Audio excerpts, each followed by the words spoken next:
नमस्ते विद्यार्थियों, कैसे हैं आप। आई होप आप बहुत अच्छे होंगे और अपनी तैयारी को बहुत अच्छे से कर रहे होंगे। आज जो है हम एक नया क्वेश्चन अध्याय 9 का जो अंक 5 में पूछा जाता है वो लेकर आपके बीच उपस्थित हैं। हमारा जो क्वेश्चन है या हमारा जो व्यंजक है वो इस प्रकार से है। आइए देख लेते हैं। गोली दर्पण के लिए दर्पण सूत्र स्थापित करना है हमें। गोली दर्पण के लिए दर्पण सूत्र स्थापित करना है और गोली दर्पण में हम जो इसको प्रूफ करेंगे वो अवतल दर्पण के लिए प्रूफ करेंगे। इसको उत्तल दर्पण के लिए भी इसी प्रकार से प्रूफ किया जा सकता है। तो यदि आपको गोली दर्पण के लिए पूछे तो आप अवतल या उत्तल में से दोनों में से किसी एक के लिए उसको प्रूफ कर सकते हैं। तो ये हमारा डायग्राम है। डायग्राम को थोड़ा मैं आपको समझा देता हूँ। ये हमारा एक दर्पण है MPN, है ना, एक दर्पण है, ठीक है। यह जो है P इसका ध्रुव कहलाता है, F फोकस कहलाता है और C वक्रता केंद्र कहलाता है। और P से C की बात करें तो ये मुख्य अक्ष कहलाता है और इस पर यह जो है AB वस्तु है और A' वस्तु का प्रतिबिंब। इससे आगे बढ़े तो F से P के बीच की दूरी को हम फोकस दूरी बोलते हैं, इसे F से रिप्रेजेंट किया जाता है। और यह जो है प्रतिबिंब से ध्रुव के बीच की दूरी को हम B से रिप्रेजेंट करते हैं, ठीक है। ये प्रतिबिंब की दूरी है और वस्तु की दूरी को U से रिप्रेजेंट किया जाता है। तो इस प्रकार से हमारा चित्र का डिस्क्रिप्शन हो जाएगा। सबसे इम्पोर्टेंट अगर बात करें व्यंजक में तो हमेशा डायग्राम रहता है। यदि आपने डायग्राम को अच्छे से समझ लिया, अच्छे से सीख लिया बनाना, तो फिर आपके लिए व्यंजक जो करना होता है वो बहुत आसान हो जाता है। तो किसी भी व्यंजक को आप करने से पहले उसके डायग्राम को अच्छे से बनाए, सीखें, उसमें क्या क्या चीज़ें हैं उसको अच्छे से आप समझ लें ताकि आपका जो व्यंजक है वो आसानी से हो पाए। तो अब यहाँ पे हम चित्र को थोड़ा डिस्क्रिप्शन में लिख देंगे, व्यंजक के रूप में या व्यंजक के लिए इसको लिखेंगे। तो देखिए यहाँ पे हम लिखते हैं माना MPN एक अवतल दर्पण है। P इसका ध्रुव, F फोकस, C वक्रता केंद्र तथा PC मुख्य अक्ष हैं।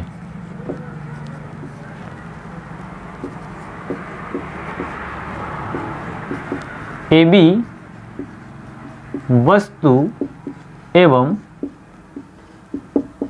A' वस्तु का प्रतिबिंब है, ठीक है। ये हमने चित्र को डिस्क्राइब कर लिया। चित्र में जो जो चीज़ें थी उसको हमने लिख लिया और आपको इसको याद भी यहाँ चित्र से या चित्र के अनुसार ही रखना है। MPN अवतल दर्पण हो जाएगा, P इसका ध्रुव हो जाएगा, F फोकस रहेगा, C वक्रता केंद्र रहेगा। P से C जो ये रेखा होती है इसको मुख्य अक्ष बोला जाता है। मुख्य अक्ष पे AB वस्तु है और A' वस्तु का प्रतिबिंब है, ठीक है। अब यहाँ से हम आगे बढ़ेंगे तो चित्र के अकॉर्डिंग या चित्र के अनुसार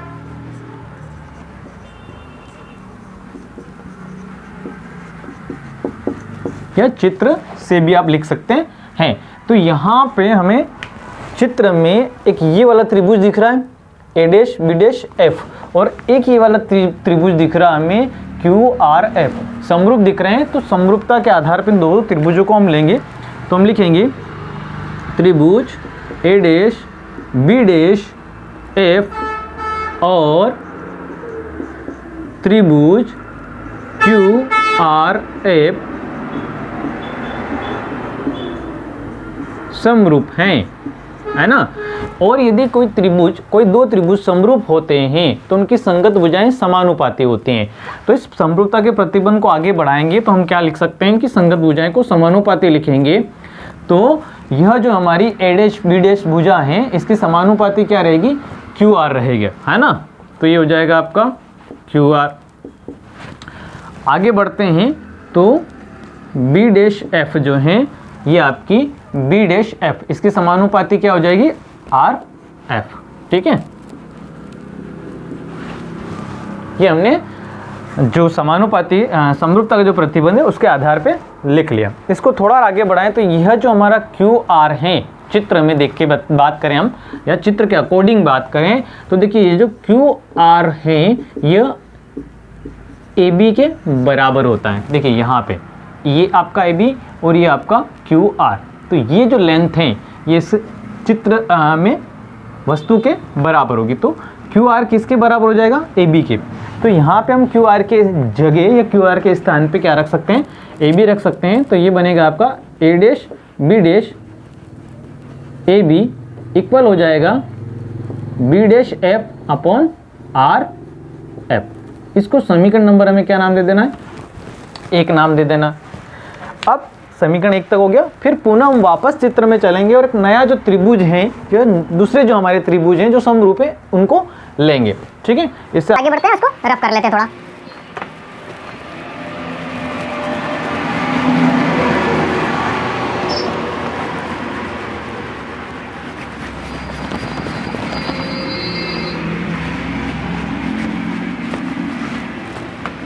चलिए आगे बढ़ते हैं।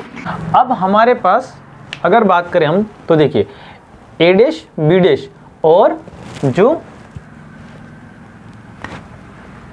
पी है ना, यहाँ पे हम थोड़ा सा चित्र में मिसमैच हो गया हमारा। यह जो रेखा है ना, ये वाली ये हमसे बनी नहीं है, ये इस प्रकार से होकर जाती है। ठीक है, यहाँ पर तो ये वाली रेखा जो है हम अब यहाँ पे बना रहे हैं। तो अब अगर बात करें हम यहाँ पे तो हमारा जो एक और त्रिभुज होगा वो होगा आपका A dash B dash P, ये वाला त्रिभुज। और इसके समरूप कौन होगा? ए बी पी, ये वाला त्रिभुज है ना। तो एक बार और बात करें तो ए डैश बी डैश पी जो है यह वाला त्रिभुज और इसके समरूप होगा आपका ए बी पी। तो यहाँ पे लिखेंगे हम पुनः चित्र से ए डैश बी डैश पी त्रिभुज ए डैश बी डैश पी और त्रिभुज ए बी पी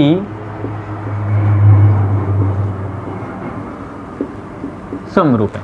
ठीक, तो वही समरूपता का प्रतिबंध जो हमारा संगत भुजाएं समानुपाती होती, तो यहाँ पे हो जाएगा आपका ए डैश बी डैश। इसके समरूप जो संगत भुजाएं लेंगे हम वो लेंगे ए बी।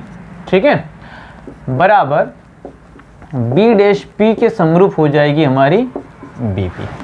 ठीक, यह हो जाएगा हमारा समीकरण नंबर 2। ये समीकरण नंबर 1 हो गया और ये समीकरण नंबर 2 हो गया। अब समीकरण 1 में हम देखें और समीकरण 2 में देखें तो देखिए बराबर से इधर वाले हिस्से की और बराबर से इधर वाले हिस्से की बात करें तो इक्वल है ना, एक जैसा है। तो यह वाला जो हिस्सा है ये आपस में क्या हो जाएगा? इक्वल हो जाएगा। तो यहाँ पर हम लिखेंगे समीकरण 1 व 2 से। ठीक है, तो समीकरण 1 व 2 से बात करेंगे तो बी डैश पी बराबर, सॉरी पहले समीकरण 1 वाला हिस्सा लिखेंगे हम। तो ये लिखेंगे बी डैश एफ अपॉन में हो जाएगा आर एफ बराबर बी डैश पी और बी पी। ठीक, अब आगे बढ़ते हैं और ये वाला जो नीचे वाला हिस्सा है इसको मैं रफ कर रहा हूँ।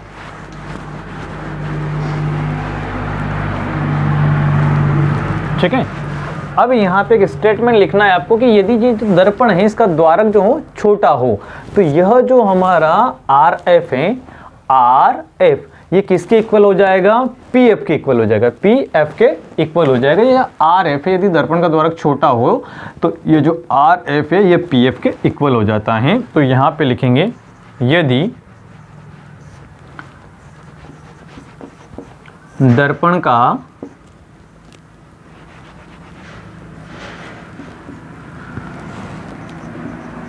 द्वारक छोटा हो तो R F equal P F, और इसको आपको दे देना है समीकरण नंबर 3 नाम। और यहाँ पे लिखना है समीकरण 3 से।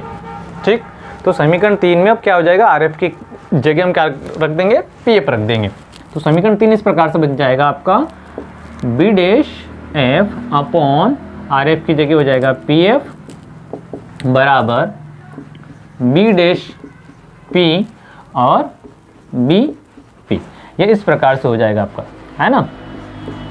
ठीक, अब यहाँ पर अगर हम बात करें इन राशियों में तो किस किस के मान हम रख सकते हैं। जैसे अगर मैं बी डैश पी की बात करूँ, बी डैश पी, तो बी डैश पी प्रतिबिंब की दूरी मैं मान रख सकता हूँ। बी से पी की बात करूँ, बी से पी की बात करूँ तो यह वस्तु की दूरी है और इसका मान u है, रख सकता हूँ। पी एफ की बात करूँ, पी एफ की बात करूँ तो फोकस दूरी है f और इसका मान भी मैं रख सकता हूँ। लेकिन बी डैश एफ की बात करें, ये जो राशि है बी डैश एफ, इसकी अगर बात करें बी डैश एफ, तो यहाँ पे कोई भी मान मुझे नहीं दिया गया है, मैं इसका मान नहीं रख सकता हूँ। तो आपको क्या करना है, इसको मान रखने जैसा बनाने के लिए इसमें थोड़ा सा करेक्शन करना है, इसको किस प्रकार से लिखना है। तो देखिए, यदि अगर बात करूँ मैं P से B डैश की, तो इस पूरी दूरी में यदि हम ये वाली दूरी माइनस कर दें तो ये वाली दूरी निकल जाएगी, है ना, निकल जाएगी ना। तो इसको इस प्रकार से लिखा जा सकता है, यहाँ पे लिख देंगे अपन, चूंकि बी डैश एफ बराबर होगा B dash P minus P F के। ठीक है, किसके इक्वल में हो जाएगा ये आपका बी डैश बी एफ जो है, बी एफ किसके इक्वल में हो जाएगा, इस पूरी दूरी में से, इस पूरी दूरी में से ये वाली दूरी अपन माइनस कर देंगे। ठीक, तो अब यहाँ पे क्या लिख सकते हैं अपन, ये लिख सकते हैं। तो इसी इक्वेशन को जब मैं आगे बढ़ाता हूँ तो इस प्रकार से लिखेंगे हम B dash P minus P F upon क्या रहेगा पी एफ बराबर, इधर बात करें तो क्या रहेगा बी डैश पी अपॉन में रहेगा बी पी। अब यहाँ से आगे बढ़ेंगे हम और चिन्ह परिपाटी के अनुसार इनके मान रखेंगे। ठीक है, तो यहाँ पे लिखेंगे हम चिन्ह परिपाटी के अनुसार, चिन्ह परिपाटी के अनुसार। देखिए, तो एक एक मान लिखते हैं हम।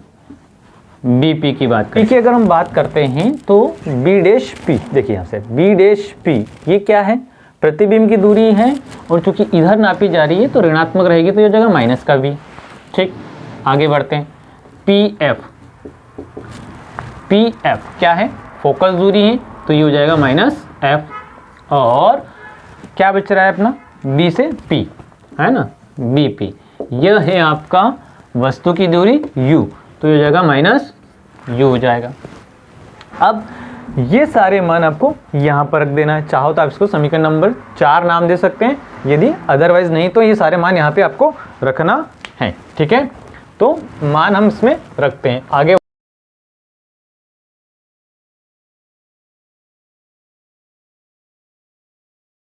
अब यहाँ पे हम मान रखते हैं इस वाली इक्वेशन में। ठीक है, इसको यहाँ पे हम समीकरण नंबर 4 नाम दे ही देते हैं, समीकरण नंबर 4 नाम देंगे और यहाँ पे लिखे हम समीकरण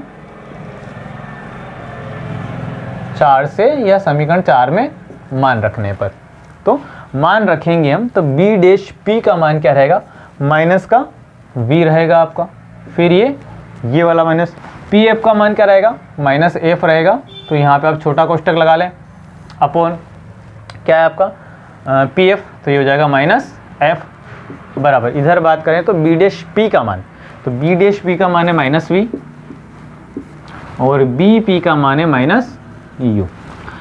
आगे बढ़ते हैं हम, यहाँ से आगे चलते हैं, है ना। तो ये यहाँ पर अगर बात करें तो ये हो जाएगा माइनस वी, जैसे ही कोष्टक हटाएंगे माइनस माइनस ये प्लस हो जाएगा, अपॉन में माइनस एफ है, या माइनस माइनस कैंसिल आउट हो जाएगा, तो ये बचेगा आपका v अपॉन यू। ठीक, यहाँ से इसके इधर क्रॉस मल्टीप्लाई, इसके इधर क्रॉस मल्टीप्लाई कर देते हैं हम। या अपन चाहे तो यदि इस माइनस को ख़त्म करना है तो ऊपर से माइनस कॉमन निकाल लेता हूँ, तो v हो जाएगा प्लस का और f हो जाएगा माइनस का, और अपॉन में ये f ऐसा कैसा बराबर v अपॉन u, यहाँ से माइनस कैंसिल हो जाएगा। अब हम क्रॉस मल्टीप्लाई कर लेते हैं, तो इसका इधर क्रॉस मल्टीप्लाई करके तो ये हो जाएगा u v माइनस एफ, है ना, ये ऐसा कैसा बराबर, इसका इधर कर देंगे तो ये हो जाएगा vf, ठीक। अंदर मल्टीप्लाई कर लेंगे इसका तो ये हो जाएगा uv माइनस uf बराबर, इधर बात करें तो vf, ठीक। अब जो ये पद है हमारा, ये इस पूरे पद में या दोनों पक्षों में हम क्या करेंगे, uvf का भाग लगा देंगे, ठीक है। तो यहाँ पे लिख देते हैं हम समीकरण, ये जो समीकरण है हमारी,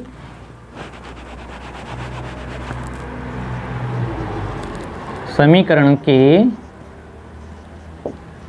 दोनों पक्षों में uvf का भाग देने पर, यानी uvf से डिवाइड कर देंगे हम, ठीक है। तो आगे बढ़ेंगे, यहाँ पे लिख देता हूँ मैं इसको, ये मैंने रफ कर दिया,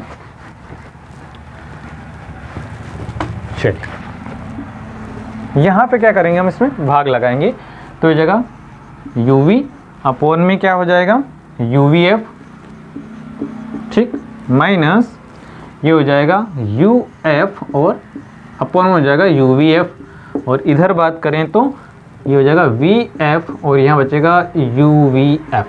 अब जो कैंसिल आउट होता है उसको कैंसिल कर लेते हैं हम, ठीक है। तो देखिए u से u कैंसिल हो जाएगा, v से v कैंसिल हो जाएगा, तो यहाँ पे बचा 1/f।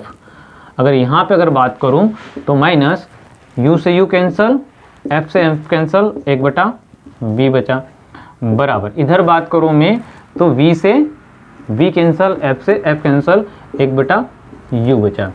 अब हमें अगले स्टेप में क्या करना है, ये जो 1/v है इसको बराबर से इधर ट्रांसफ़र कर देना है, बराबर से इधर पक्षांतरित कर देना है। तो हमारा जो इक्वेशन बनेगा वो अब किस प्रकार से बनेगा, देखिए यहाँ पे, ठीक है। तो इधर क्या है, 1/f है, बराबर ये इधर आ जाएगा तो ये 1/u, और ये इधर आएगा तो प्लस 1/v हो जाएगा। और यही जो है आपका क्या है, दर्पण सूत्र है। आई होप आपको क्वेश्चन समझ में आया होगा। यही जो है आपका दर्पण सूत्र है।